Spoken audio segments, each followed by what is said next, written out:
Sometime in the 2020s, three geeks from social media formed an alliance to bring you geek news from across the Nostalgiaverse. They are Jacob's Toys, SuperSorrell, Ryan Speaks Geek, bringing you a weekly live show, toy news, TV and movie reviews, special guests, opinions, tangents, and bad impressions, reveals, releases, thoughts, maybe dreams. Now prepare for the Geek Week in Review.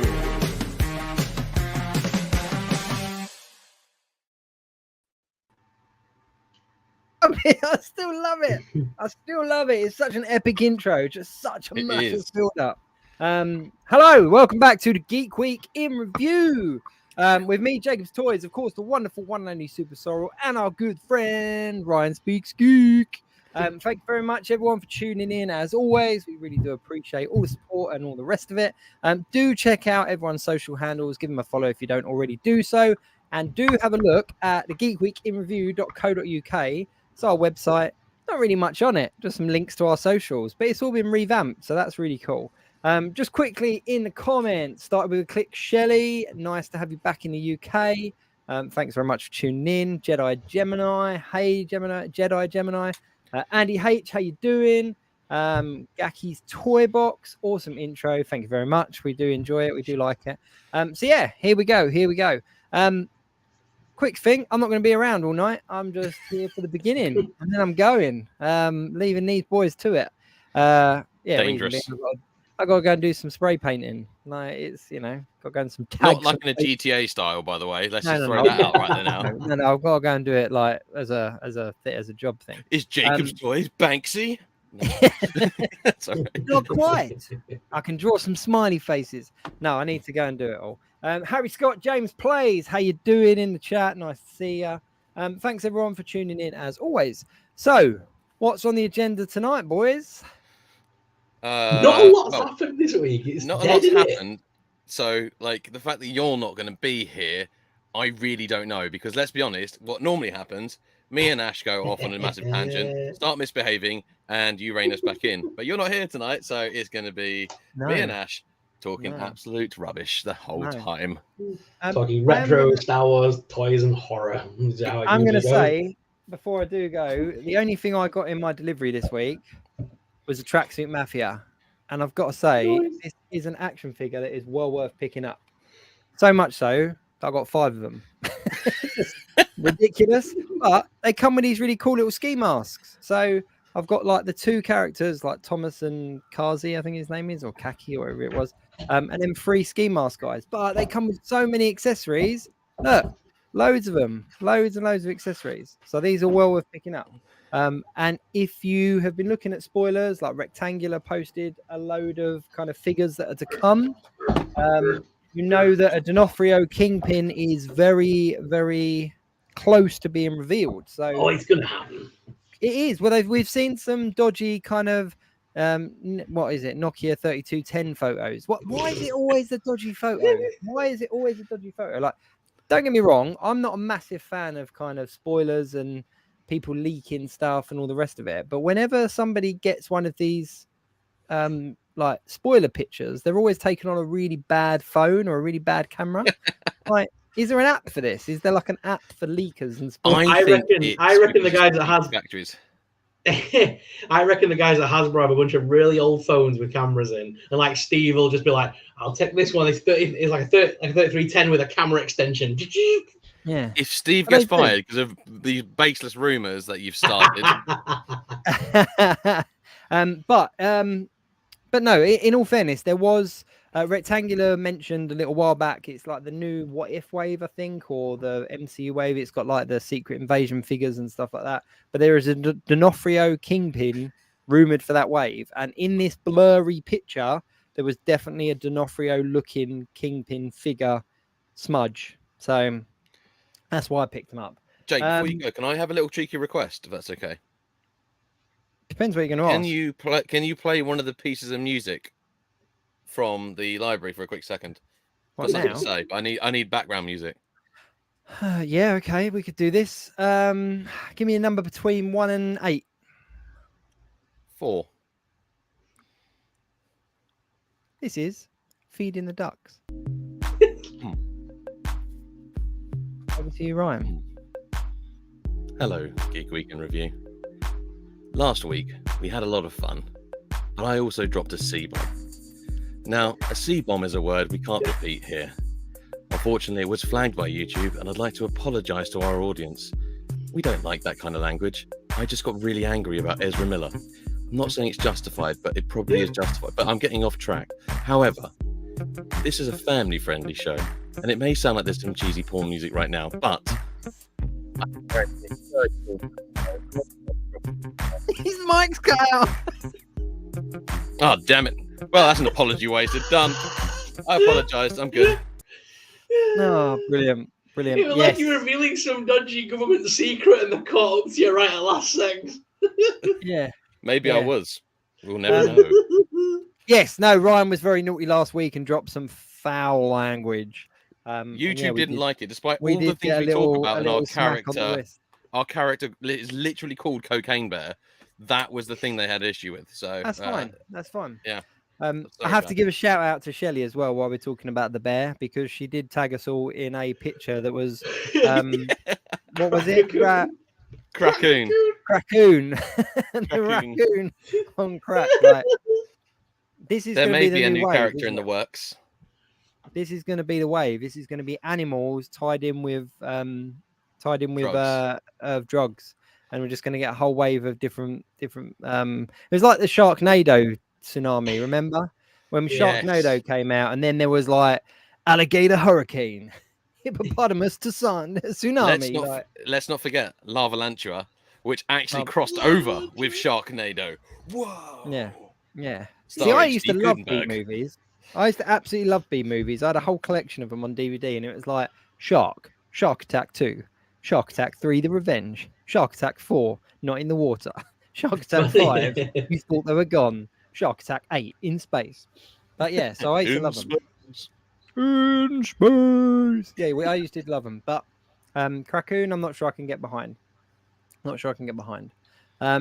yeah, so I will say I went to see Spider-Man Across the Spider-Verse today, and it is incredible.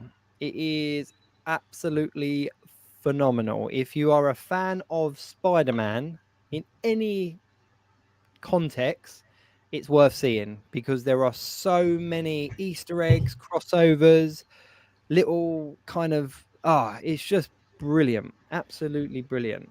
We'll talk about it more properly next week, but there is one bit of a public service announcement we have to do. So in Chelmsford, which is where me and Jake reside, some people were booing in one of the cinemas apparently because they didn't realize that this is actually part one of a two-part film, effectively. So it's not its own independent wrapped story. It's part of a bigger story. So if you're going to see it, do expect it to be very much a part one of a two-part story. They did announce that quite a while back, that it was being split into two parts. So I don't know who missed the memo, but probably the public who aren't as nerdy as us. Yeah, I will say the cliffhanger it ends on is insane. Like for the story, it ends on a massive cliffhanger. Like I took my 10-year-old and my 4-year-old, my two boys, and both of them were like, "What?" Like, the credits rolled, the lights came up, and they were still going. It was a good cliffhanger. But if you're a fan of Spider-Man, even if you weren't 100% sold on that first one, I know there were people out there that wasn't. Like, go and see this, because this, like, it's called Across the Spider-Verse, so it touches on so many, and they do mention Doctor Strange and Tom Holland's Spider-Man in it as well, and they say, cool. What happened on World 2023 or whatever they called it in this film. But yeah, it's really, really good, and we will discuss it fully next week when you guys have seen it and a little bit of the kind of spoilers have gone down. But I'd go as far as saying one of my top 3 favorite Spider-Man films of all time. Do you know what film I saw today? What?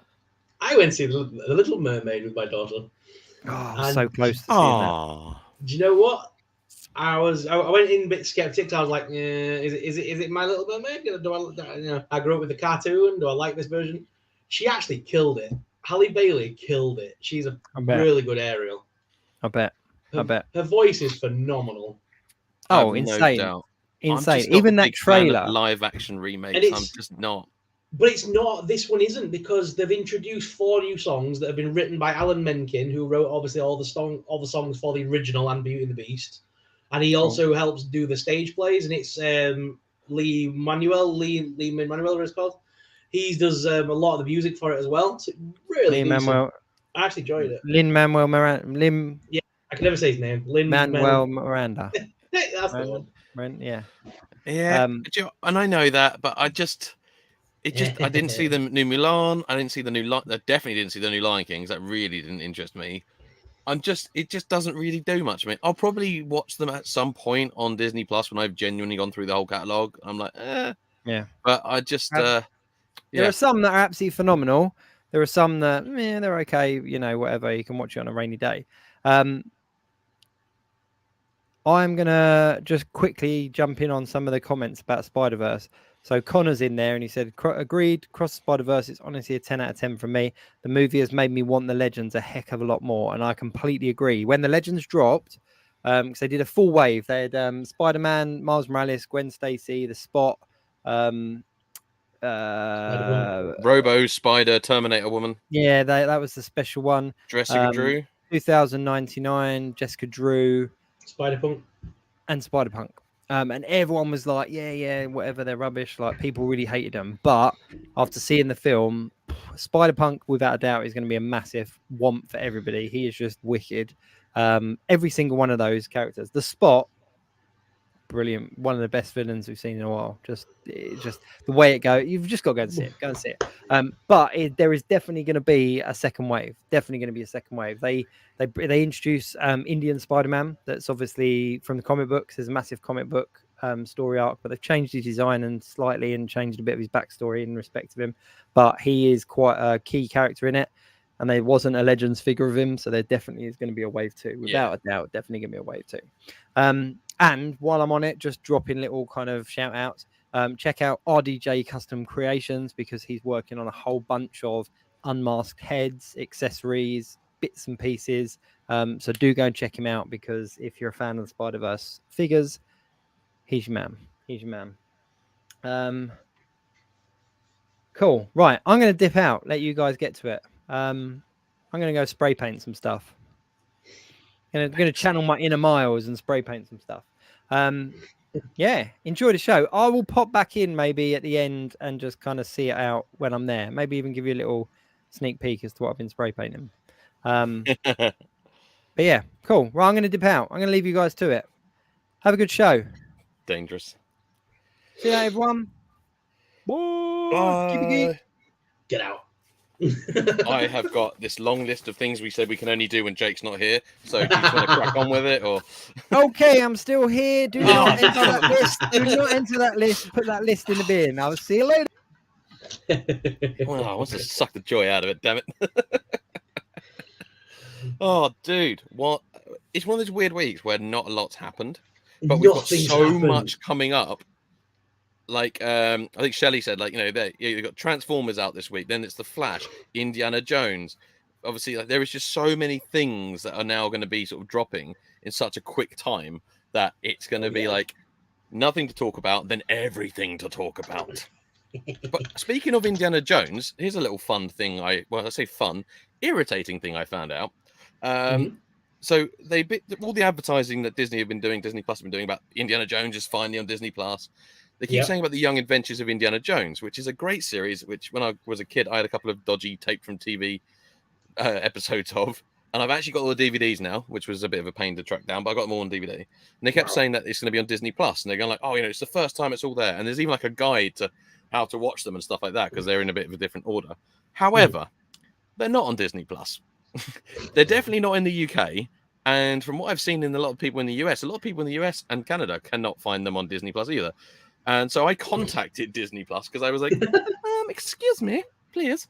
Because I was looking forward to sort of just, streaming through those as well. Because it's fine. I've got the DVDs, like I said, but, I'm really lazy. And the idea that I could just press a button rather than put a disc in. But it does suggest why I have physical media still, because of stuff like this. Shenanigans. Yeah. But they said all the woman could tell me was that, they're hoping to bring it soon. It's like, well, don't put it all in your advertising then. Yeah, It's like, it's a bit weird it's to advertise and then finally not deliver. Yeah, it was a bit off. But still, that's my only minor gripe this week. I'm pretty boring with my even my rants are going to be boring this week, I think, unfortunately.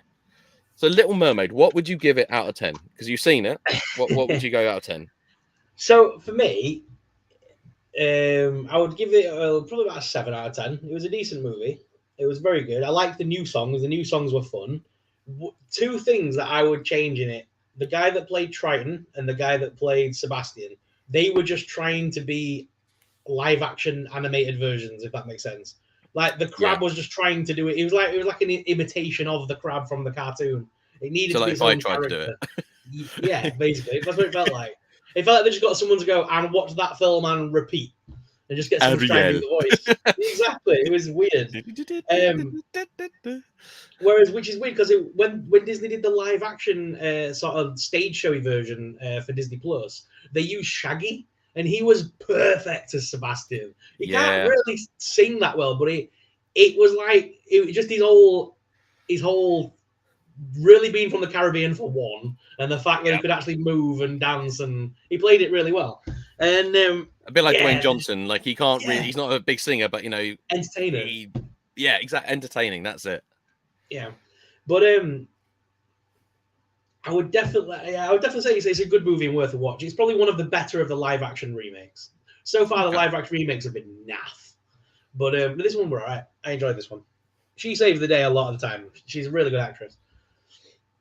Okay, Halle Bailey. I don't keep calling her Halle Berry. Halle Bailey. I know, it's so close a name.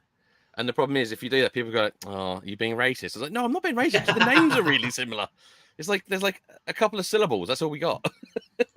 I do, yeah. I might check it out, but the problem is, like I said, there's so many good things coming out this week, and I still haven't seen Fast Family. I will see that in the cinema. I need to see that ridiculousness on the big screen. So I'm going to try and see that first this week, because that's probably going to be kicked out by Transformers on Thursday. I think Transformers comes out. Yeah. So that's going to be the next big thing. So obviously you've got Little Mermaid and Mario still clinging on, which I didn't get to see, which I would like to try and see that, but I don't think I will. So yeah, you got that. And obviously Spider-Verse is like the big one at the moment. But I think the minute Transformers comes out on Thursday, I think Fast X will then be maybe one showing a week, if that sort of thing. I think it would just sort of peter out, because then the following week, that's when it's Flash and Indiana Jones, I think. Jeez. I think. Yeah. Transformers. Because like when you think of like Fast X is the current eye candy action film, isn't it? But as soon as Transformers comes out, that'll take Fast 9's sort of biscuit, won't it? Yeah, the minute you go from like family to smashy robot, then that's which is my technical term for the live action Transformers films is smashy robot fun.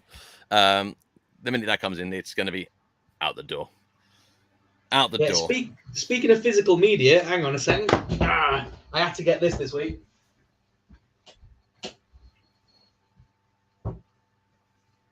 I'm intrigued. Because I saw it on YouTube, but it was like a really naff quality, and I wanted to watch it properly. 13 Ghosts, the original 1960s version. In Illusion. Banging choice. Yeah, it's got fully in 3D as well. So in 3D. So you can watch it like just normal, or you can turn on the red and blue old school 3D. Oh, God, you remember that?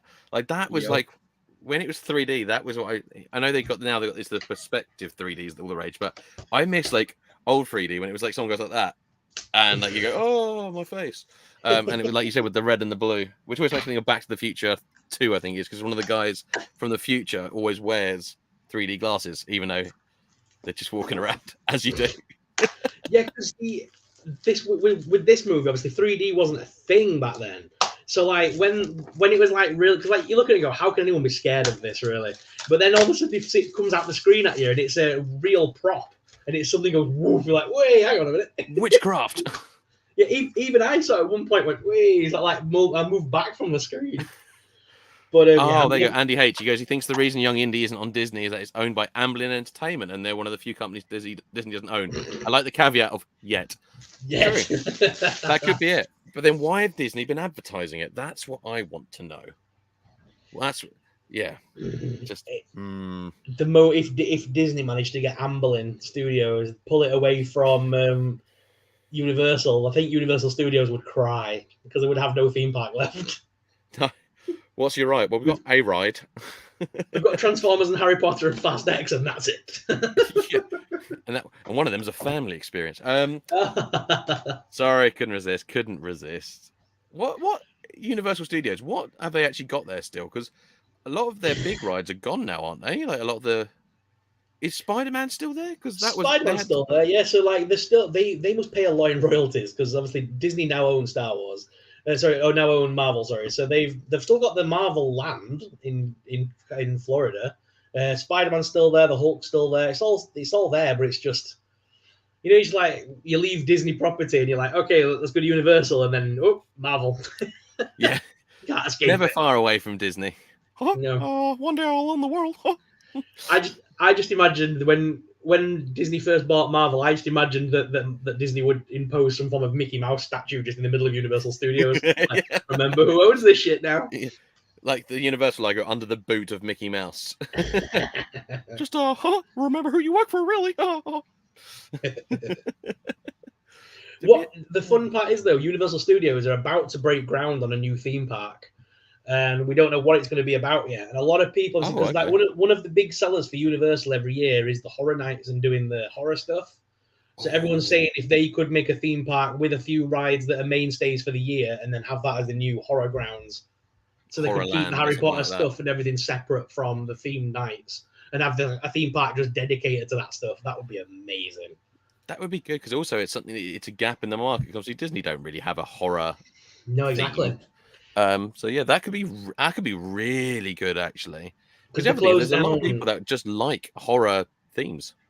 Yeah, because the closed down a lot of the Universal Monsters Cafe got shut down because it was so close to Harry Potter. It didn't fit in with the London aesthetic. Jaws, obviously, I went because it was just older by that point. But they could bring all them back and reimagine them so easily. Yeah, I'm surprised there's not been a new Jaws film announced. Maybe they could redo it as the Meg.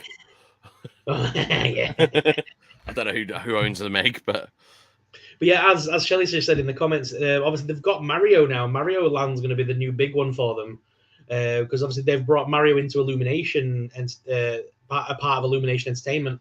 So the world of Nintendo is going to be a big game changer. Did not realize that. Oh, okay. Oh yeah, I'm jealous. Shelley went to the new Jurassic Park tribute store for the 30th anniversary as well. I want to go so bad. That was awesome. Now, why is there not a whole land based around Jurassic? There is. There is. Yeah, they've got a whole section of Universal. Myself out. Islands of Adventures has the big Jurassic World now. They rethemed it. It's all Jurassic World now. But they've got the Velocicoaster, which is like Velociraptors, animatronics and stuff. And yeah, it's so good. Does Chris Pratt jump out halfway through and stop the ride by going, "Wait"? Oh no, but he's on the original Jurassic Park ride where it's like you're going up this ramp thing and they're like, there are some T-Rexes on the loose, guys. You gotta watch out. Nice. Every Universal ride has the same bit where there's the actor from the movie that just jumps does this weird okay guys. They all come in like that. Okay guys, we gotta get you out of here. We're all on the same team, and I've not done this lots of different times. Same with Harry Potter. You get on the Harry Potter ride, and all of a sudden, it comes on screen, and you're like, okay, you got to learn how to use your broom. Let's go. Brilliant. So cheesy. Speaking of Jurassic, right? Talk about a toy line tangent. Oh, why don't we have a title card for that? That would have been a good one. Toy line tangents. Nano. I can't remember who does I think it might be Jada Toys. Does the Nano line, right? Mm. Yeah. They've done, and I'm going to get it because it's in the Smiths in Chelmsford. My payday is in 11 days, so I will be getting this. Oh, yes, it will be mine. They've done the Dominic Toretto house. I saw it. I want it because I like. I've got a lot of the Hot Wheels from movie cars. I like having miniatures of the movie vehicles.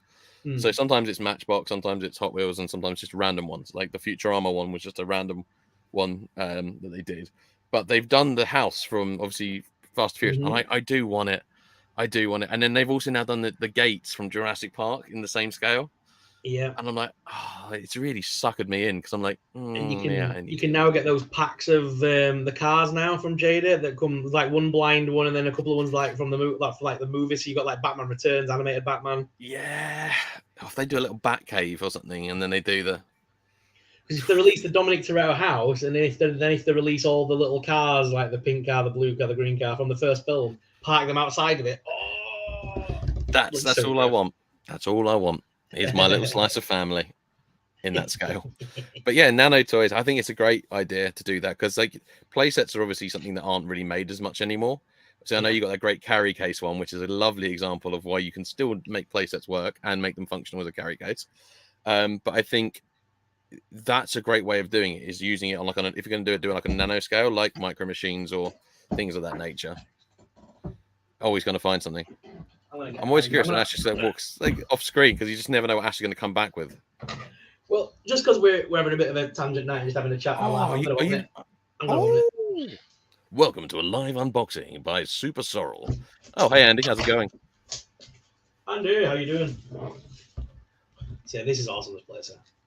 I haven't actually had it out yet, but it opens up into like a scene piece. God, look at the way it's ripping that plastic packaging. Look at that. Welcome to the Geek Week in Review ASMR.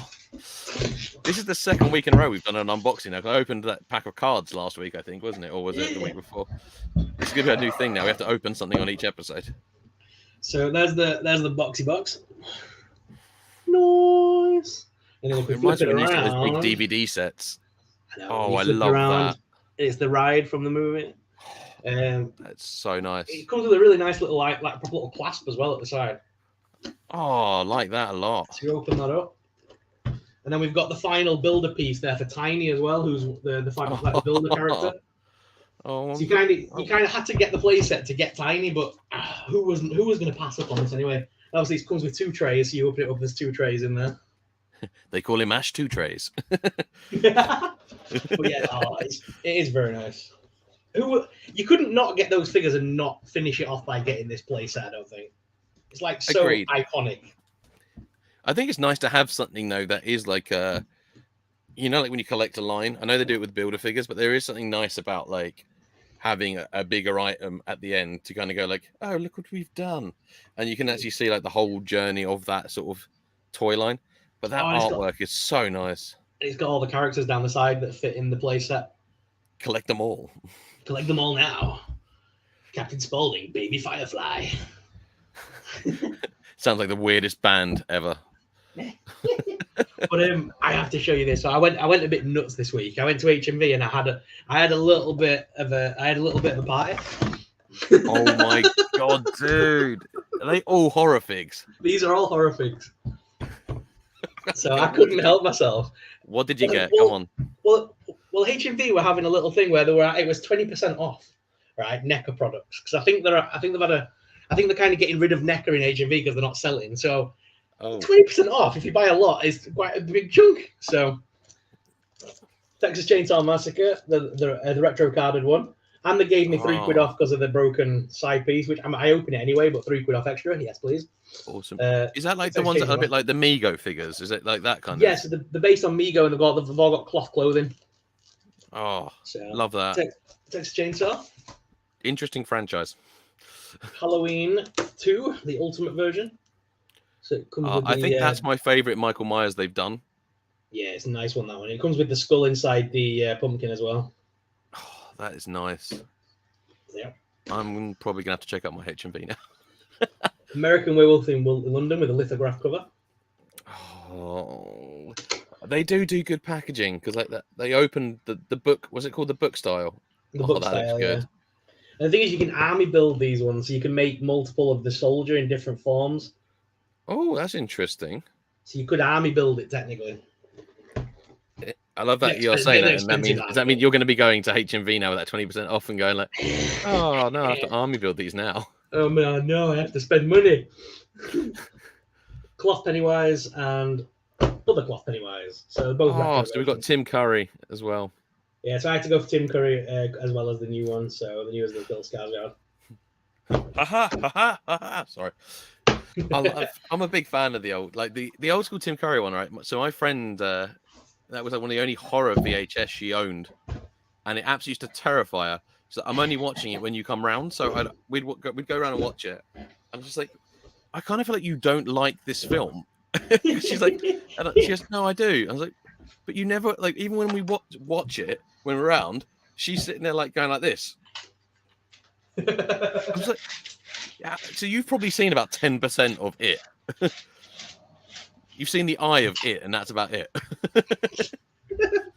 See, the thing is, right? I know that feeling because I remember when I remember going to a sleepover at a friend's house, and we were like, we watched the Rocky Horror Picture Show and Exorcist on the same evening, like a double feature. Wow. And but we left Exorcist obviously to the latest point. It was like 3:00 in the morning, sat there half asleep, really delusional. Watching The Exorcist. You're like, that film freaks you out when you're tired. Mate, I had so to about sleepover. So a friend of mine, Jack Draper from high school, we went around his house for a sleepover, and he really did live on the back of like a proper woods, where there was like an old caravan at the end. It wasn't his; it was just there, and it was all just proper dark and like that. And we watched the Blair Witch Project, but this was at the point when when no one really knew because the internet was still quite infant, and it was all made out as if it was real. So we were convinced it was real. So we just watched that on VHS, and then he was like, "Oh, should we go and start a bonfire at the back of the garden?" We were like, "Yeah, what near that really creepy caravan?" He's like, "Yeah, just by there." I was like, "Yeah, no, I don't, not a fan of dying tonight." but it's funny because like you look at it now. I rewatched it last Halloween because obviously in October we watch a horror thing every single day. Yeah. And now there is so much of it that you could even almost pick like a certain franchise just to watch for the entire thing. And it's weird. It doesn't hold up. And now you watch it, it's more like nostalgic. I haven't watched the remake, and I didn't watch the sequel either. But the original, it kind of doesn't hold up, but it does at the same time, if that makes sense. But I think it holds up because of the nostalgia. But I think someone watching it fresh for the first time now, it would be nothing to them. I don't think it'd be scary. I think it'd be like, Whereas for us, because there was the rumors around the playground that it was real, and we couldn't just go on Wikipedia or IMDb, and be like, oh, that's the guy from the cornflakes advert. No, it's just like we did, it was unknown people. We really didn't know who they were. That there was a website, and it was done like an actual like missing persons website, I think, if I remember correctly. Like it was really well done, but it's like you can't get away with that now. It was very much a bit like the whole War of the Worlds thing, when the radio play came out, and people thought it was real. That was like, I've always likened the Blair Witch Project to like that was like the modern day version, because at that time, but you can't replicate that now because it's so easy to see if something's not real. If that makes sense. 100%. But you were just saying about like for Halloween you could do like an entire thing. What I'd love to do is this year, like week 1 Freddy, week 2 Jason, week 3 Michael, and you could do a week of each franchise because there's enough of each franchise out there to do a week of films. So you could like do Halloween 1 through bloody 7. I do watch. There's a guy called Cody Leach that I watch, and he's in a group with a couple of other people, and what they do, the channels come together at Halloween. They could do 31 on 31, and they'll pick different themes, and they have done like the big 3 before, and it is like Jason, Freddy, and it is 31 films, and they'll review and rank them for Halloween. And they've done it a few times with like creature features, so that's like with like your like Jaws, like Placids and Anaconda, stuff like that, and then Critters and Gremlins and all that kind of thing. So they do it a different one each year. I think they've had to start doing something like 32 on 31 or something like that because it's got the point where they just can't quite get it to sync up properly. But obviously now there's been so many more added, and like the Freddy's one, I'm looking forward to Freddy this year because obviously I managed to get the Blu-ray of the entire series of Freddy's Nightmares, like the entire show. That was money well spent. It's not an official Blu-ray, but I've discovered that a lot of these lost media things, there are people now that have like on Etsy and stuff like that, and they do their own copies like of box sets of things, which is good because I'm a physical media guy, but also I just really want to watch them. Like you said about the film you got, like the Ghosts, like having the ability to watch it in a good quality. So these people find the best qualities and they tidy them up and they put them onto Blu-rays. They are expensive, but I guess because you're paying for the time and the effort and the fact that it's not a mass-produced thing, but it's restoration. worth it. Someone's restored something, so I mean, yeah, you gotta pay it if you want it. Freddy's Nightmares is totally worth it. So I think only the first 2 episodes, I think, are like sort of tied to the films. It's all more like Freddy's origins, and it's about like when they actually, they talk about meeting him up and burning him and stuff like that. I think the first 2 episodes are that, and then the rest are just like these independent stories, but they all feature Freddy in some way, whether he's the main character or not, or whether he just narrates it. But because there was a Friday the 13th series as well, but it had nothing to do with Jason whatsoever. Yeah. It was just a horror series, and it was just called Friday the 13th. Didn't link back. Apparently, it's not bad. So that'll probably be my next horror DVD purchase of choosing. Well, I was upset recently when I read that they wanted to, because they're doing the whole Chucky TV thing now. Yes, which I've been enjoying. They were on about how they could make season 3 like bigger and better and stuff, and they said, well, they'd love to bring Robert Englund and Freddy Krueger into it. But Robert Englund spoke out recently, said as much as he'd love to do it, he physically can't do it anymore. But the concept story behind the Chucky team, because they knew they could never do it now, they basically put out the story, and it was going to be that Chucky's new owner goes to Elm Street on to go see family, and Chucky dreams, why not? And when he fell asleep, he basically bumped into Freddy, and then Freddy and him basically had a thing of how many kids they could kill by the end of the summer. Oh my god, what a series that would be! Because they're both daft enough characters to meet. It would be funny horror. I think it's time for a new Freddy Krueger. Because I think it's not a franchise I think should go to history. I know they did that reboot one with the guy who played Rorschach in Watchmen. What's his name? Yeah, I know you. I can't think of his name. He did a really good job of it. The story was just a bit too icky, I think, for a lot of people. Yeah. It delved too much into the fact that he was an offender of a certain kind. Yeah. Because I'm trying to this is me trying to be well behaved and make sure I don't mention too many bad things. They focused too much on that and dropped a bit of the horror, and they did too many shot for shots. One of the best Nightmare on Elm Street effects is obviously the coming through the wall, like the practical effect of that. When he comes through the wall and the wallpaper and it's all stretched over his face and everything like that. It's one of the best practical effects in a horror film for me. I've always loved that. It gave me so many nightmares, and it made sure I had posters up on my wall. I left for some reason as if posters and blue tack and posters are going to stop something coming through, but it was enough to go right, that bit of wall, there is no wall space now that if someone could mold through the wall thanks to my poster. It would be cool to get Robert Englund back, just to do a voice bit at the beginning, just saying, their dreams have made me more powerful to take on a new form. Freddy's back. Yes. And then have the new actor sort of appear on screen for the first time as the character, with Robert Englund's voice just sort of trailing out behind him. That'd be cool. They did something similar with Candyman. Did you see the new Candyman? Obviously, he was only in that for a little bit, the original Candyman. I think he was in it and it was a little bit of voiceover and one in-person shot, I think. And then there's a new Candyman, and they wove that into the story. So I think that's spot on, actually. I think that would work really well. Because he's a dream demon. There's no reason why he couldn't change his physical form to become something more terrifying for the future. Because the original Freddy's not scary now, so make him something for the modern child to be scared of. That'd be the cool story behind it. Just move away from trying to redo the original. Nancy doesn't need to be in it. Just make it a new storyline, but with Freddy.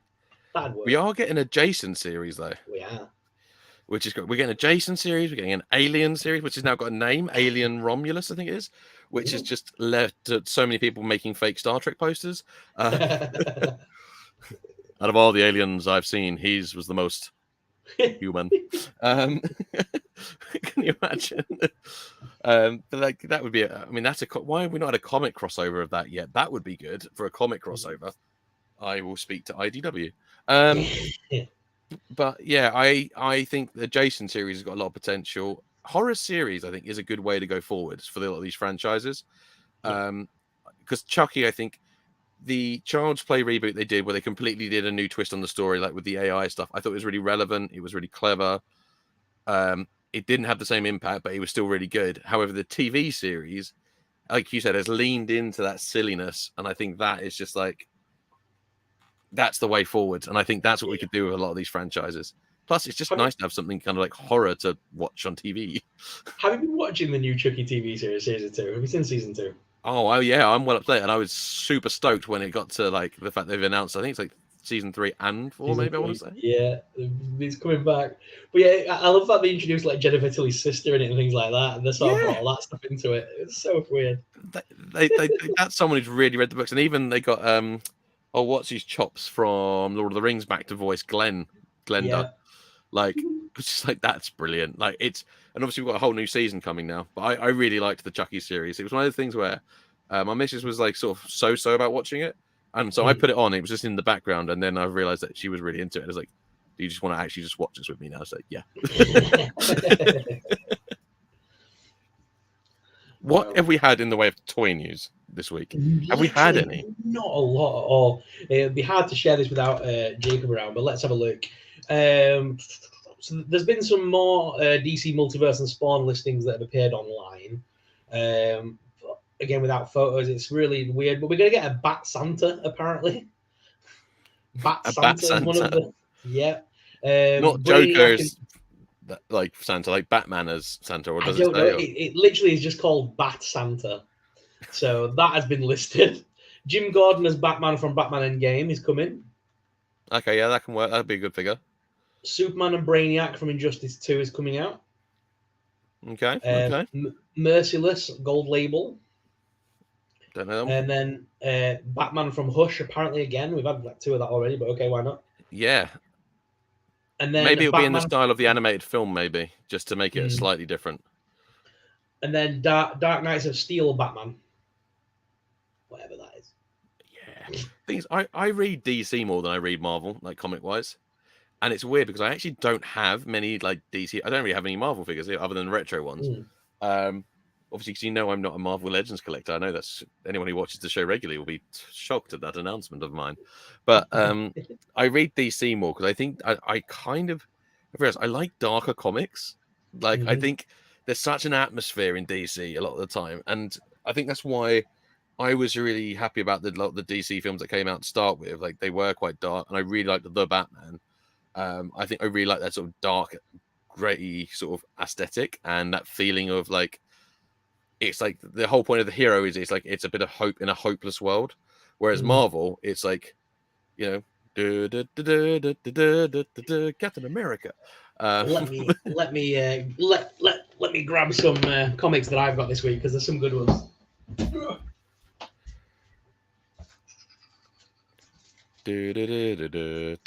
That was a Transformers reference. You'll be happy to know. People in the audience. I could say anything, Ash, now, and you wouldn't even know.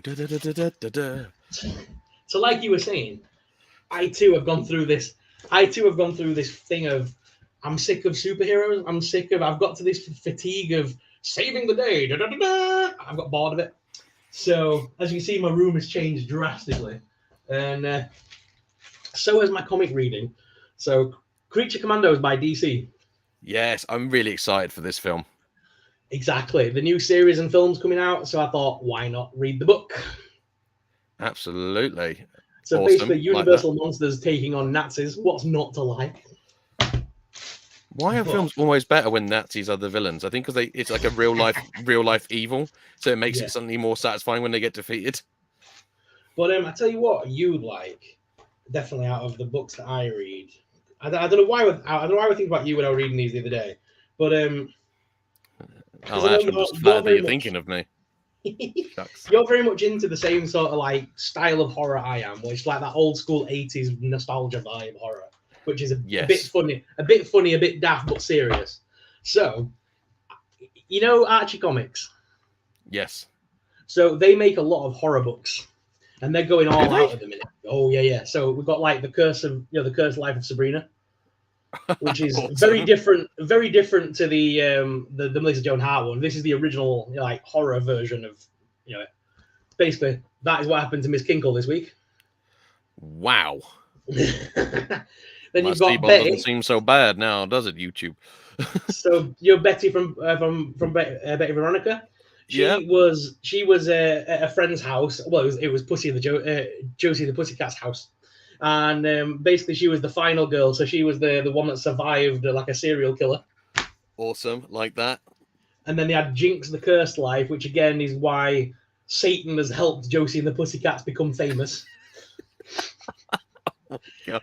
So then this free comic book day, basically a new storyline came out called The Cursed Library, which explains why everything goes wrong in their town of Riverdale. Why does all this weird shit go down in Riverdale? Okay. And it explains it all. And basically this new, like, they're all one-shots. You don't have to follow them each week. They're just random one-shot stories. So they're quite thick comics. But yeah, I've been proper getting involved in these stupid Riverdale comics.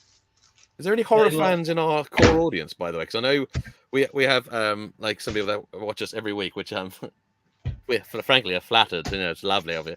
I mean, even Shelley was sitting there watching us on a I think it was an inflatable flamingo in a pool at one point. I think there was mention of possibly in the middle of a whale show. But is there any other horror fans in our audience? I don't know, or is it just you and me get like excited talking to horror, and everyone's like, "Oh my god, they're talking about horror again." No, I know that Andy's a big horror fan in there. I think Shelley kind of she's into a bit of everything, is Shelley? That sounds worse than I wanted it to sound. No offense. We'd like to take this time to apologise to you, Shelley. That is not the official opinion of Geek Week in Review. SuperSorrell does not speak for all of us. There's some new names in the chat this week that I've not really seen before, like Harry Scott James Plays. Hey, dude. And then we've got Connor as well. And Alex Ryan's there as well this evening. Name Connor, I just hear like Connor for real, which is like the Andy Samberg's pop star never stopping, which is just a ridiculously good but stupid bit of film fun. I retract my statement from the Geek Week in Review. Apparently, Shelley is into a bit of everything. Shelley. So do you reckon Jake's actually watching this while he's spray painting, listening, going, "Oh"? I'd love to think the fact that he's got headphones and he's just cringing, listening to us. He's doing a really rushed job because he's like, "I gotta get back." May I say there's been no awkward silences tonight. To be fair, when Jacob's here, there's always that weird, awkward, laggy silence. I'm just saying, our internets are fine. Our internets are fine. It's not us. It's like a weird breakup, isn't it? It's not us. It's him. Speaking of like just weird things, so I had the idea back on episode 101, and like what we do, we got off on a complete tangent and totally forgot to do it. So, if people in the UK gather round, let me tell you a tale of an old program we used to have in the UK called Room 101. So, Room 101, the concept is that they'd get a celebrity guest on. We've not got that. Don't get excited. If you think like Dwayne Johnson's only about to appear on the screen, he's not. But you get a celebrity guest in, and what it is, they talk about it, and every celebrity guest would have something they would want to put in Room 101. So basically remove from existence. You know, put it in the back room, forgotten about forever. And then the person would have to sort of argue their case of why it has to go into Room 101. So my idea was we should pick something from a franchise or of any kind, or even just a film, anything, and put it into Room 101. So I have got one. So since I sprung this on Ash earlier, and surprise, mother flipper, I thought I would start. So the thing that I would like to put into Room 101, it's Marvel related, and it's over connectivity. Ooh. So I would like to put in my case for Room 101 over connectivity is I like that everything connects. However, I now think we've got to a point where trying to connect things takes away from a good story. Rather than just trying to tell a good story and it happens to be in the universe, everything is so now focused on the fact of how does it link into this or what does it have to do to this. And I think it's actually started to have a negative impact on the films and television series. And it might not be a popular opinion because I know a lot of people really love the fact that every single thing, like, Captain America looks at a toaster and is like, that's the toaster that was in Iron Man 3. But I think it's actually time to maybe start focusing on just making good, well-rounded stories, and maybe just leave some linking just for the post-credits or something like that. Let's just focus on making solid stories that have a start, middle, and an end Doesn't necessarily have to mean like even lead up to a sequel or a big bad across many films. Just a really nice, well-rounded individual story that can just be watched as a standalone film. Like if you've never watched a Marvel film, you could come in, watch it, have a great time, and then continue with your life and not have to look up 50 billion things on Wikipedia after. But that is what I'd like to put in Room 101. And that is my case, audience. SuperSorrell, what was your thing for what's your argument? My thing that I'd like to put in Room 101 would be the last two Jurassic World movies. Oh wow, okay. I like Jurassic World, but I thought the two sequels kind of pegged it into this certain area of a franchise where now they can't write the way out of. Yeah. If they'd have contained it to the island and left it on the island, we could have had future things down the line. Now the dinosaurs have taken over the world and humans now live among dinosaurs. It now seems like that the story's now fizzled out. There's nothing to really talk about now. Everyone knows dinosaurs are in the real world now, supposedly, or whatever. If they'd have stopped that element and just kept it to the little islands, down in South America, we could have continued to have multiple movies down the line now. And do you know what? It now needs like a big reboot to sort of redo it again now. I do kind of agree with you. But do you know what my biggest bugbear with number 2 is? And I know I've ranted about it on this show before, but I'm going to rant about it again. Is because all the trailers told me we were getting a film called basically Jurassic Park Escape from Fireball Island. And I was super excited about that. That the whole film was going to be set on an island that is currently with lava everywhere and explosions. And the whole film was going to be about escaping from an island that's blowing up with lava and dinosaurs. And like, that's how you ramp that up. And it was like 20 minutes of the film. And then we were in a house for the rest of the film. That could have been the whole thing of all the dinosaurs on there are going to die. It's extinction moment for that island. And their job is to go in and get the DNA, the embryo, so they can recreate those dinosaurs elsewhere. That could have led to a whole new frigging franchise. Whole new island. Again, Island Sea Strain or something, whatever they call it. Yeah, and they could have picked like a whole new biome to be on. Like, Jurassic Arctic style or something. I don't know. Yeah. Because I do agree with you. I was really looking forward to like an extinction moment, like cinema film, and we didn't get that. It was all like saying that weird house with that mainly about that girl for about most of the film. Yeah, I wanted Escape from Lava Dino Island. I was very upset, and it got me like in the emotional feels when that whole big shadow bit with the Brontosaurus, when the whole island blew up, and it was like that's your big emotional crescendo, and it was like. 25 minutes in, I was like, I remember being in the cinema and literally going like, so I guess we're done with the island now. Yeah, you could have had a really sad moment where they escape, but obviously all the dinosaurs are falling off the cliff trying to escape, and have Jeff Goldblum's voice, life, finds a way. You could have really had a really emotional moment. It's chaos is what it is. It's chaos. You wrapped it up, you packaged it, and you sold it.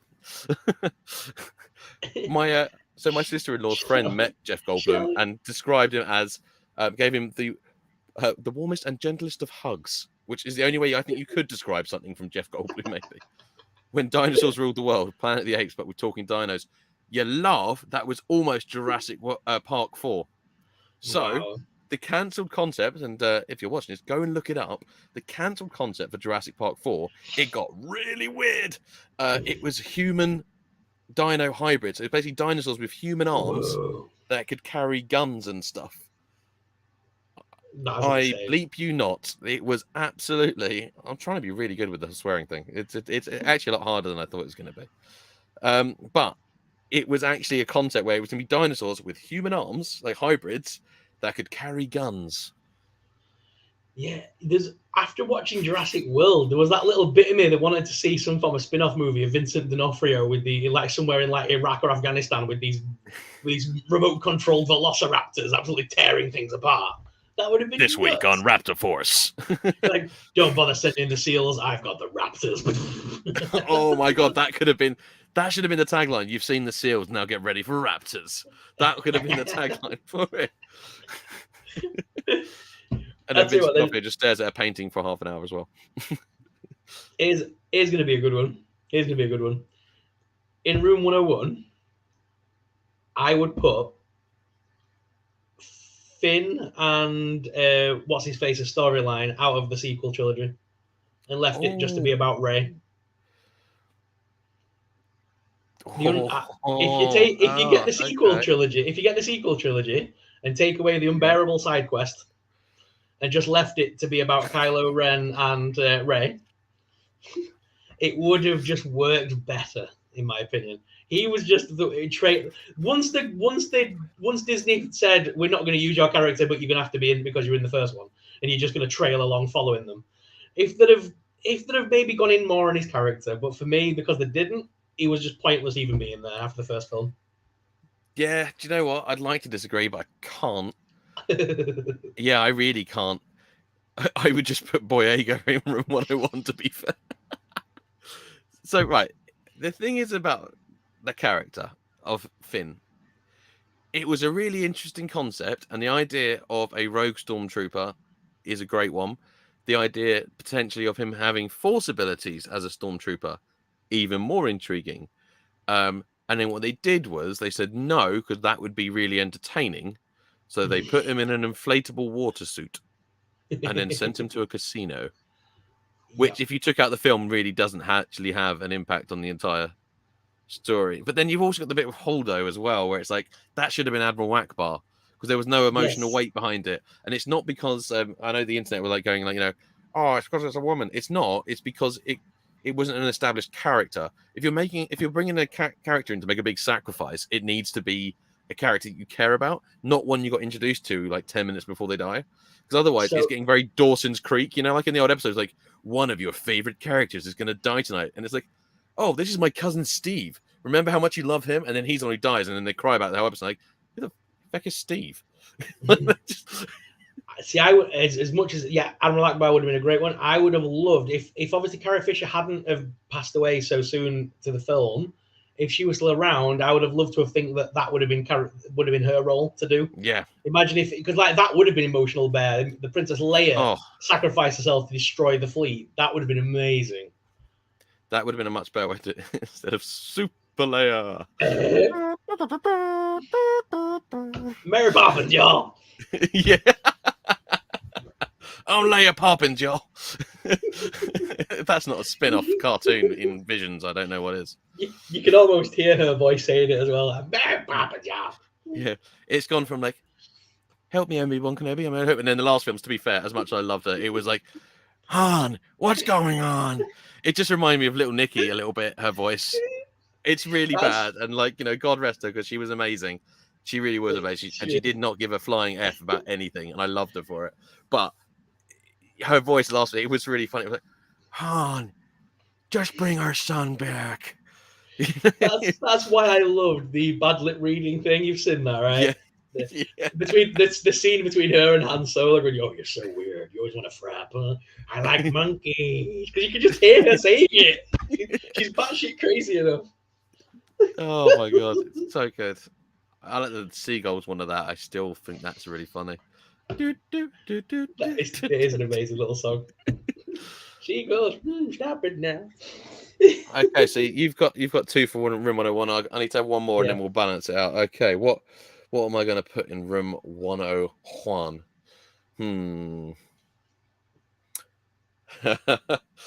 Oh no, that. I was about to say Marvel Legends, but I think I'll be shot in the face. I'll see a little red dot just appear. No, I tell you what, new figure scales. That's what I'm going to put in rig 1. That and you might say that's not a franchise thing, but I think it is, because if you've got a franchise that your customers are going to play with the toys of or collect the toys, I think realistically, people, the whole idea of a toy is to be creative with it and play with it and make your own stories. That's the sort of the concept of the toy. If you then start making your toy a completely different scale, you remove a lot of the ability of being able to make your own stories across things. So I've just seen Andy's comment. Would you though, Andy? Would you put that in the room 101 above anything else we've said tonight? Really? Look, I completely agree with you, because like, I remember when I was a kid, every toy we had from like Kenner and stuff, all of them that came in that 4 to 5 inch sort of little like size, and then all the wrestling figures at the time were of the same size. All the Power Rangers were the same size. So as a kid, I had a box of toys that were just all the same scale, or all the same size at least, like minimum like sizing. So you could literally have ridiculous adventures with Batman and the Green Ranger and random concoctions. Oh It was yeah, ace. like my Batcave was my Power Ranger Command Center for ages. I didn't have a Batcave, but I had loads of Batman figures, and it's like that works. He's got computer panels and stuff like that. I actually hate the C word, dude. I keep mentioning it in the cross chat. Look, He does hate the C word. I apologize. What do you want from me? Blood, gallons of It the is stuff. a bit like that. It is a bit like that. God. And he's like unsubscribed. I'm surprised you're still watching it, Andy. The thing is, I don't use it a lot, but Ezra Miller genuinely just got under my skin. When we started talking about it, he really got under my skin so much. I can't give a hug, Andy. I'll give you a digital hug, but it'll look a bit weird. Look, it's okay, Andy. Who hurt you? Who hurt you? It's not your fault. That's the best I can do is a digital hug. I was thinking earlier, right? What films are coming out this year that like we're gonna see toys from like McFarlane, NECA, whatever? Who's gonna like create those toy lines? Oh, like non Disney owned properties that we could get some interesting things from. Yeah, so obviously, like we know the Five Nights at Freddy's movies coming out at some point this year, and guaranteed Funko are going to release a shed load of new merch on that. Yeah, that is going to be like a wave of just Five Nights at Freddy stuff. But with it being with that in mind, we've had films like Winnie the Pooh, the Blood and Honey. How long till NECA give us a Winnie the Pooh with an axe and a? How long till NECA release that bad boy? I'm coming through your window and into your toy store soon. But you just Batteries not included. Dum dum dum. Oh my god! I've just found out there is a film coming out apparently called Ape versus Mecha Ape. What is this monstrosity? Now Tom Arnold's in it. Tom Arnold's in it. There's like people we know in this thing. Oh my god. That's always the sign of a B movie, and you don't know whether you're excited about because you recognize someone you know in it, or do you feel bad because their career's got to that point? Yeah, because the career's got to that point. So it's like some dodgy King Kong ripoff mixed with Transformers. Oh mate, you'd love this. I'm gonna send you Tom Arnold, Ape versus Ape. This is bananas. Is the tagline? Does it actually say that? This is bananas is the tagline. Oh my god. Oh wait, did I write this when I was drunk? Who wrote it? Exactly. It's like who wrote that? That looks. Oh, atrocious. there you go, Andy. Actually, it was on Sci-Fi Channel the other week. Oh, I might be able to get it on catch up then. Ape versus Mecha Ape. This time it's personal. This time it's bananas. Oh, Asylum, yeah, because they did Transmorphers and Aliens versus Hunter, I think, and something like that. Yeah, I've heard of the Asylum. I don't think I've watched many of them, but yeah, I forgot about them. And they did something when Power Rangers came out. They did a fake one, which is funny because Power Rangers could sort of look like a B movie in its own right. But it was the Asylum. Oh, now I kind of just want to watch a bunch of B movies. Can you imagine if Jay comes back and we've actually just watched films during the entire stream? Snakes. Is there actually one called Snakes on a Train? Andy, don't toy with my emotions right now. Is there actually one called Snakes on a Train? Oh, I'm Googling that. Snakes on a Train? We've had them on a plane. Why not? Oh, we do have them on a train. 2006, though. This is an old one. But yeah, there is Snakes on a Train. Oh, please tell me the main actor is a guy called Jackson Samuels. Let me have a look. No, but we've got AJ Castro, Shakti Shaman, and Jason S. Gray. I don't know any of these people. There's a reason for that. I need to track this one down. When you look at the picture for it, it says 100 trapped passengers with 3,000 venomous vipers. Oh my god, that looks so good. Not good, but you know what I mean. When I say good, you know what I mean by good. Oh no, my god, there's actually one that eats the whole train. Don't mess. Oh, that looks so weird. Okay, here's a B movie right for you. That. Hey, Joby one. I'm at work and it's summer tourist season on the island, but I hope you're having a great stream. Oh, I don't know what island you live on, but enjoy. Wait, is it Amity Island? Because if there is, and just don't go into the water. There was a great B movie called, and I kid you not, I got really into anything zombie related at one point. And I'm not talking about Kentucky Fried Zombie, that's its own creature, but Flight of the Living Dead. Now, I defend Flight of the Living Dead because I actually think it's quite a good, fun sort of like zombie film. Oh, I remember this. I've just looked at I've looked at the poster. I remember this. Oh my god! Actually, so I've got the DVD, and that is one that I will never get rid of. It's got the guy from The Mummy, who's like, like Budget Ben Kingsley. I don't know what his name is. Yeah, Budget Ben Kingsley. He is like, do you know what I mean? It's like when you go like, Yeah. was Ben Kingsley in that? And you look at him and go, oh no, it was him.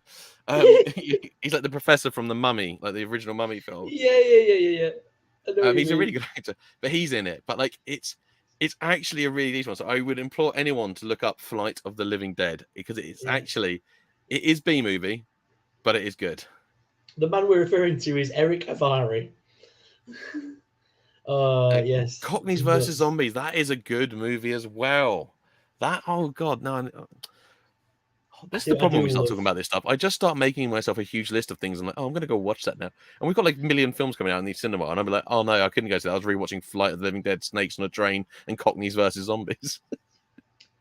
Oh my god, there is a film. There is a Christmas movie horror film that I've not seen called The Nutcracker Massacre. Oh dude, my can we God, do the Christmas special? Maybe that should be our film review for the Geek Week Christmas special.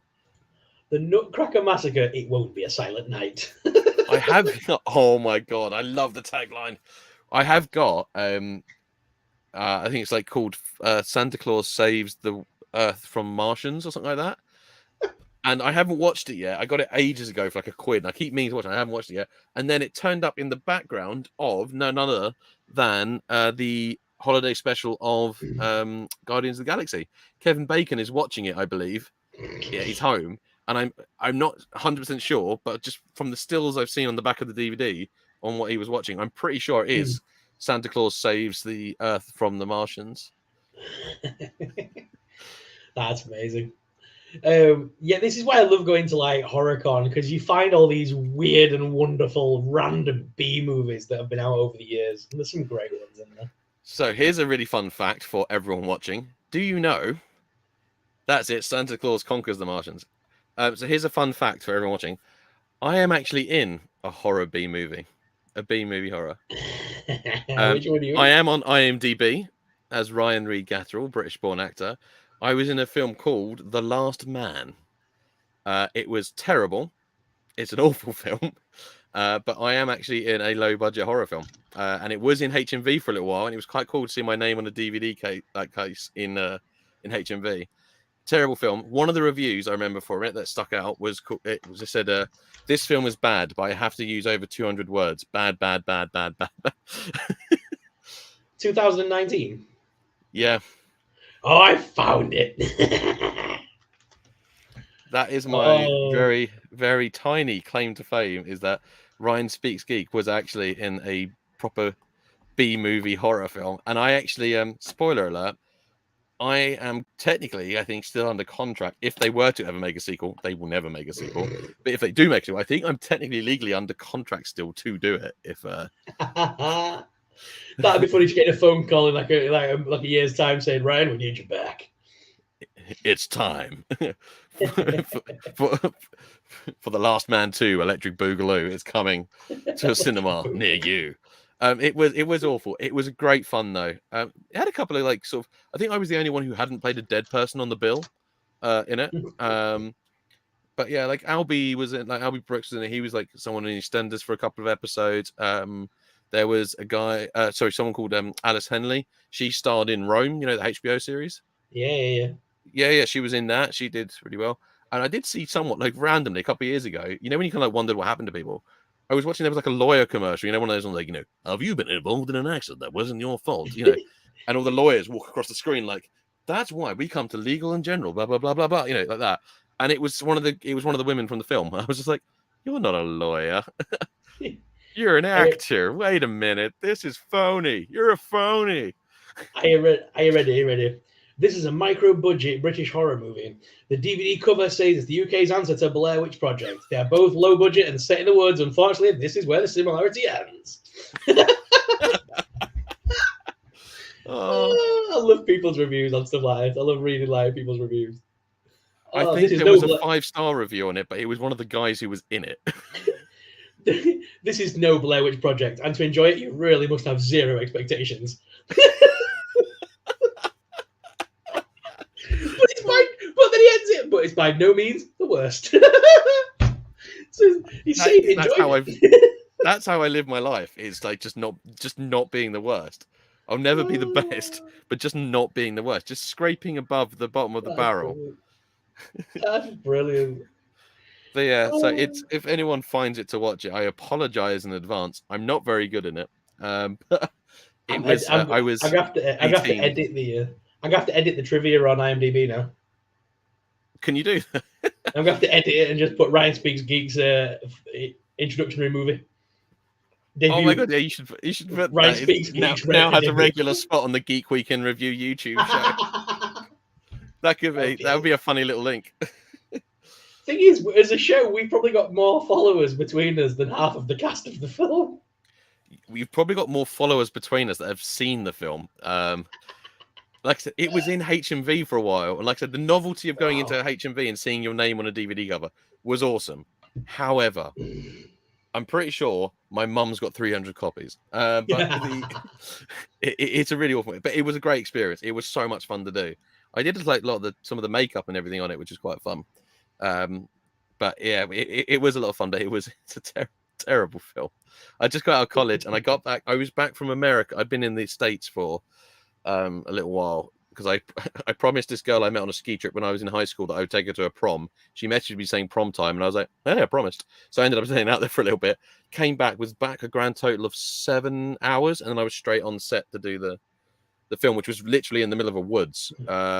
We did all that stuff first, and then we ended it in like doing all the house shots and stuff. But yeah, interesting. But I would actually quite like to have a go at doing another. Like I'm sort of tempted to get back into it because I did the voice acting for a while, and I did a lot of the really annoying sort of adverts, and I really did used to do that. You know, welcome casino535.com. Call 0800 4545 now. I used to do a lot of that rubbish and like the imitations for like pop-ups and stuff. And I think I'm going to try and get back into it. I've missed doing that. I mean, I don't know if I can launch Cocaine Bear as a brand. I'll have to rename it maybe, but that could be. I'll get in touch with the guys who are making the Winnie the Pooh horror film and be like, guys, you got to sort that voice out for your sequel. Well, here's a story time for you. This is my biggest regret in life. I went to college and I got my BTEC in Performing Arts, and when I was there, they basically said to me, "You've got a false leg. We've got this great thing where the local police and ambulance need people with limbs to go and basically have cars collapsed upon them and things like that, so they can train on how to help people out of cars without killing them." You know what I mean? Stuff like that. So like the idea would be they would take my false leg off, put me in there as an amputee, collapse the car on top of me, and if they pulled under my arms to pull me out, they'd rip my leg off. Blood would go everywhere. It's the training with PMTs for like gruesome stuff. So I used to love doing this. It was my favorite thing in the world, just to scream in people's faces and things. But then within the school the college got a phone call from this company saying we represent amputee actors, and we basically need people like Ashley to basically come along to these film sets in like Ireland and be a part of like bloody Viking battle scenes and things like that. So they came to me and went, "Would you like to get involved in this? It could be a big thing for you." Me being me at age 17 was like, "No, I am a serious Shakespearean actor. I would never do such trivial nonsense." And then I left college and got a regular job. And then you look at the films that have been out recently, and obviously Game of Thrones, Vikings, The Last Kingdom. Like, I could have been a goddamn billionaire. You could have really made a career out of it, dude. Well, because that's what they did in Saving Private Ryan for the beach scene, didn't they? Yep. Oh, dude. So it was like a British company that worked out of Ireland, and they pay your wages to basically be flown out to Cork and film all these random TV stuff. And obviously at the time I was like, no, I'm not into that. And then you Dude, look you could back have been now in The Walking Dead. I know. You look back now and you're like, all these things that have been filmed in Ireland and by this company are things like Game of Thrones, both versions, and like all the Vikings programs and Lord of the Rings and all these kind of Dude, things. you should Like, look it up again because they might, now that you're like, you could be like, oh, YouTube personality is the kind of thing that's fun to. They do like trying to put people like that in there. So I'm just saying, dude. I'm thinking like, see, we should try and get all of us in because Jake's done loads of extra work as well. You can see him in the Tom Hardy Legend film. He's the door bouncer, and he's been in a few things. But like, we should just try and see if we can get the Geek Week in a film. To see if people can, and then one episode we're going like, we were in one of these 3 films. Can you tell us which one's the Geek Week in Review? Or do we make our own movie, Geek Week in Review, the movie? Well, that's what them guys in America did recently, didn't they? Like the Pixel Dan and all them. They made a film recently. Did they? Yeah, Oh, they're all in Pixel like Dan. a film. They're all in like a film together. You're like loads of these American YouTubers had cameos in it. Oh man, yeah, we need to get on that. I know Angry Video Game Nerd did a film, like an actual full-on film, and it was all based around the ET cartridges that got buried in the desert. Did you know about that, the Atari thing? So the collapse of Atari, yeah. So apparently that's what he did. Apparently there's like a Palatoy one somewhere, or Kenner one, and people have actually managed to find it, and they were finding like old Star Wars items just in like a landfill, like buried in stuff, and you kind of go, oh, I mean, I'm missing a few vehicle parts. Could you like double check in there? Thing is, we're quite lucky over here because when you go to America and stuff, they go mad for that stuff. Like we get a lot of vintage stuff over here quite easily because of Palatoy was like a big thing over here. But I was like loads of my videos, like when I'm out toy hunting and stuff, get comments on the convention ones from Americans all the time saying how lucky you are that you see all this stuff. Then by the same thing, so like the Death Star, right? Palatoy got the big cardboard Death Star, which is awesome, really, really cool.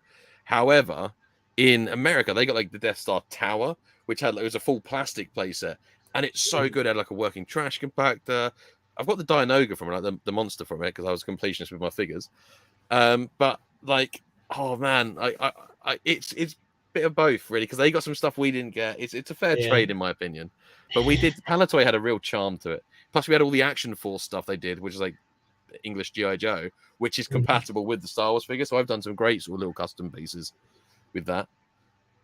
Shelley, damn Ash, you want to borrow my DeLorean? Do you actually have a DeLorean, Shelley? If you actually have a DeLorean, I'm going to be well impressed.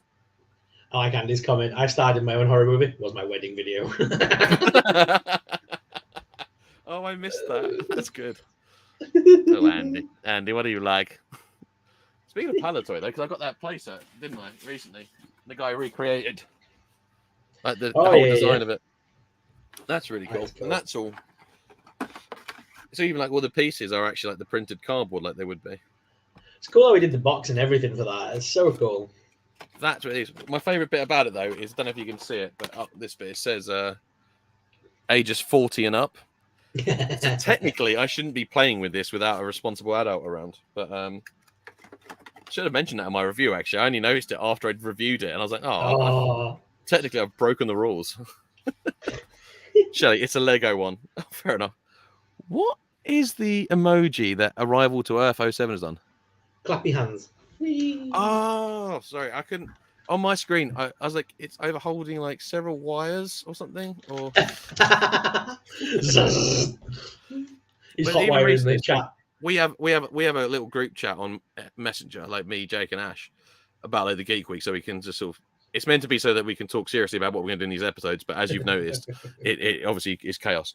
To quote Jeff Goldblum, but we didn't realize. So I couldn't work out what Ash was doing because every time Ash responded to something, it was an upside down smiley face, and I was like, it was really because I know emoticons are meant to represent emotions and stuff. And I was like, what is an upside down smiley face? But it turns out one of us, and we still can't work out who, has set the default thing. So when you would normally put a thumbs up in a message, I didn't realize the default had got changed to upside down smiley face. So every time he's been doing this, and I've been going, what the heck is he talking about? Responding, he was actually just giving a thumbs up, which made me feel incredibly old.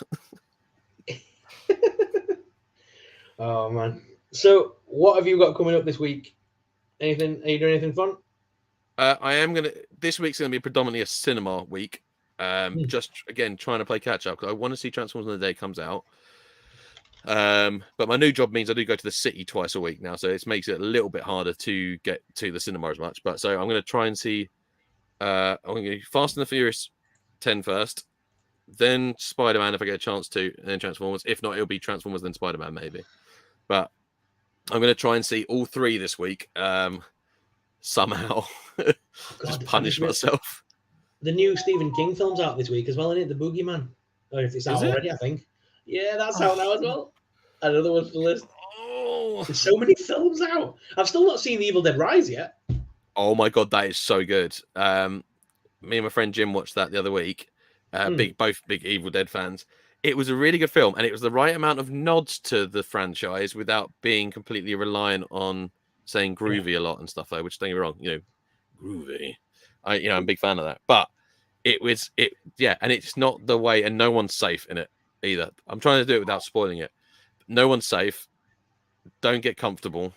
You think it's going in a very particular direction, and then it's like a slow climb on a roller coaster. It's like, oh yeah, okay, this is kind of gonna, and then all hell just goes like breaks loose, and then it's just balls to the wall, solid, and it's just awesome. Yeah, really, really good film. Yeah, that new film, that Renfield with missed the that. British actor in that. Yeah, well, that's now on Amazon. You can do like the home premiere thing, and you can buy a copy of it, so you don't have to buy the physical media then. So it's 15 quid to watch it and buy it, basically. Tempting. So I did that option, and it's a decent little film. It's fun. If you don't take it too seriously, it's fun. The minute I saw that Nick Cage was Dracula, I wasn't going to take it that seriously. Exactly. If you go in with the mind of it's a Nicolas Cage movie, it's going to be B-list horror style, then you're fine. Nicolas Cage, Awkwafina, Nicholas Hoult. That's a strong cast. I know I'm just going to be having fun, just there for the fun. Yeah, that was good. Still waiting for that. We're still waiting for other Dracula films to drop over here as well. That guy hasn't come out yet over here. Which one? The Voyage of the Demeter. The one where it's all set on the ship. I kind of got announced and forgotten about it. That was like when Underwater though. That was a really decent sort of sci-fi creature feature flick, and that just dropped off the radar really quickly. I rewatched that the other day. Very good film. Very good film. Shelley, The Evil Dead Rise is horrific. See, I watched the remake of Evil Dead the other week because HMV had it on there. Like, if you buy something, you can have this video for £3 kind of thing. Oh, the 2013 one. Yeah. So I picked up that one, and that was so gruesome. Yeah, I was not prepared for that. The first one is interesting, the original first one, because Evil Dead 2 basically remakes the first one in the first quarter of the second film. It's really weird. So you had the first one, and it's very of its time. It's very sort of Raimi-fied, and it's clearly someone's first sort of big attempt at that. So it's got a cultural significance to it. But I haven't rated it as much when I rewatched it. Whereas number 2 is just infinitely funny, and 3 is just purely fun, good time. I haven't seen the series Ash versus the Evil Dead, but that's meant to be really good fun. But then the Evil Dead remake in 2013, I don't think anyone was expecting it, and then to be as gory as it was, and then Evil Dead Rise, as Andy has just said, takes it to a whole new level. And I am actually really excited about the franchise. If they just drop a new one of these every 2 or 3 years, if it's to the same quality as these last two, I'm going to be really happy because they took it out of the cabin and the woods this time. Mostly, there's a tiny bit in it, but it's mostly set in an apartment building, and actually mostly in one apartment and a parking lot. Very little in the way of scene changes, and I believe they shot it sequentially as well. So, which is rare in films because obviously now normally they shoot the end at the beginning. They Tarantino when they shoot, but this one was actually I believe shot sequentially, and it's grim, but it's a bloody great time. I'll put it that way. Probably helped the two younger kids in this film, isn't it? Younger actors. I mean, that probably helped them filming it. Yes, I mean, it probably helped them filming it sequence so they could do the characters properly, kind of thing. All I'm going to say is I'm pretty sure those kids had to have an on-site therapist while filming this film. Because if they didn't, that might just be irresponsible. Are there any new games coming out? Games? I know because so little's happened this week. I'm like trying to I'm almost clutching at straws for news. I know we've just, as always, we've just talked normally, but the new Diablo is coming out. I know that. No, I've not really seen much gaming news, to be fair. I know Street Fighter just dropped, didn't it? I mean, Street Fighter just came out. Button mash, yeah. Mate, the Quarry. You need to get the Quarry. That's still my favorite thing on the planet. I've played that about 6 times now. I will try and dig out the Quarry. The Quarry is an amazing game. You can get it on most consoles now. It's on Xbox, the PlayStation's PC. But it's all cinematic. And it's all quick time stuff. So you have to like choose where you want the characters to go, what decisions they make, and depending on what you do, plays out the story. But I've now played it 6 times. And had 6 different stories. Oh, okay. I was gonna say, did you just replay it because it was that good, or because you can do certain things that will then take you on a completely different path in the game, and it's really cool. And after I think we've lost Ryan. Are you there? No, I'm here. It just froze up a little bit. Yeah, and like every time you complete a level of the game, it like takes you back to this like witch's cabin, and she's like, "What did you learn from this level? Are you ready for the next one?" And here's some tarot cards that might tell you your future. And it's like so weird, but it's so good. But all the actors in it are like real actors. So it's the guy from Scream that plays Dewey. He's like one of the main characters in it. Yeah. David Arquette. So yeah, there's loads of like young actors in it that you'll recognize from films and TV, but they're all like doing that motion capture. Oh, interesting. Oh, I've just noticed Jedi Gemini. Did you guys watch Nefarious? No, it is actually on my list though. What's Nefarious? What have I missed? What's this? Isn't that one? I think it came out, I want to say a couple of years ago. I think if it's the one we're all thinking of.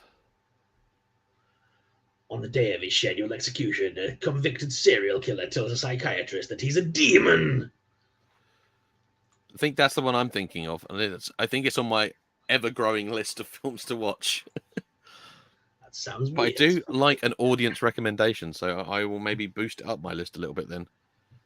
I'm assuming that you're recommending it, Jedi Gemini. Like, if you've we've seen it, I'm assuming it isn't like some horrible thing where you go, guys, have you watched this? And it's like one of the worst films ever made. Just jokes. That was the one I was in. So I love the fact that we are getting close to the end of the show and Jacob's not back. So we're just going to keep rambling until he arrives. He's meant because obviously we can't turn off the stream. So if we just go, guys, keep it geeky, see you later, and just zone out and just both turn off his cameras, this will just keep rolling until Jacob logs in and turns it off. Shall I message Jake and be like, by the way, it's wrapping up, dude. That would be funny though, just to leave it and just to let the Geek Week in Review just have a static screen for a while. That'll just look at my background the whole time. Oh, if it's the Sean Patrick Flannery one, then I don't think it's out in the UK yet, as of yet. Oh, okay. Not the one I was thinking. I'm gonna Google this now. Yeah, and I'm gonna message Jake. Yeah.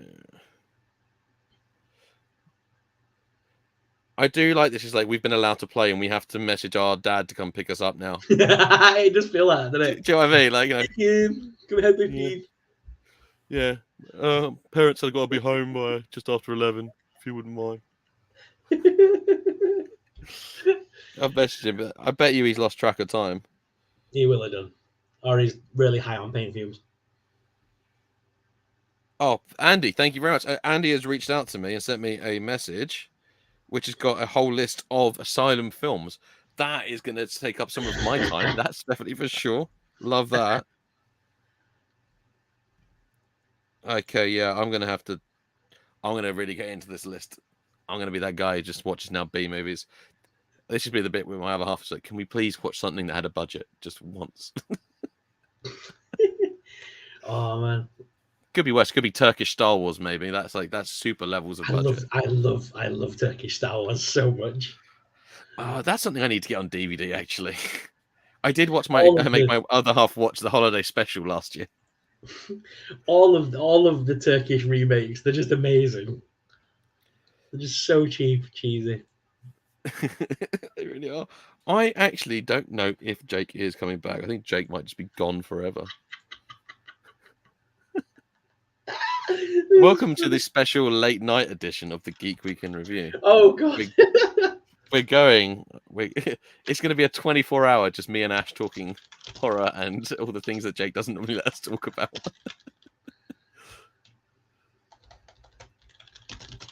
Ash is doing his Batman thing. He's looking in the chair trying to work out where he is.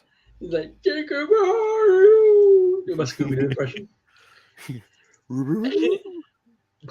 I tell you what I did get this week as well. So Funko are like practically gone at this point. Sorry, excuse that. Yes, yeah, they're not doing so hot, are they? Especially after the recent landfill announcement. So Minix, like a new one, like a new version now, and they're making these little vinyl statues, and they've made Wednesday Addams first, obviously. Awesome, like that. And I had to get it. As soon as I saw it Wednesday, I'm like, yeah, I'm owning that. Just so that is so nice. cool. That I'm more inclined to get. Like Funko Pops, like I don't. Not massive. Sorry, I'm just saying, like, Shelley, just keep going, guys. Andy H, welcome to the Geek Week in Review Telethon. That's right, guys. We need your donations, so come on, do it. Just call the number on the screen now. We can make this happen. No, Funko Pop. Like, I don't actually have a massive problem with Funko Pops, but they have just gone on for absolute ever, and it's too much. I think it's really bad, the landfill thing, though, because one, environmentally, that's just awful. Yeah. I don't get why they can't dish it out to charity shops across the nations or something, or just give them away for free. Just like say to people, like, cover postage, we'll send you 10 random ones. Something like that. Would it just be in plastic? Surely there's a way of just melting it back down to reuse or something. I don't know. Surely there's got to be a way. There's got to be something they than can just do. Sticking it in a landfill. I mean, that's not good for your company image either. Like. Jedi Gemini, yes, I also. Are you talking about the Living Dead doll? Because I've got the Living Dead doll on pre-order as well, and she looks awesome. I can't wait for that to drop. I love the Living Dead dolls. The Living Dead dolls have had like a bit of a rechange because they're going back to the original form now. They're stopping. They're not. Yeah, they're kind of remaking the original Living Dead dolls in the coffins and stuff. So I'm looking forward to that. That's pretty cool. I hope they remake the little pocket ones that used to come on the little nooses because I used to have them as a kid. I remember buying one and my mum being horrified by it because I picked it up from like some goth shop when I was a kid, when I was out shopping.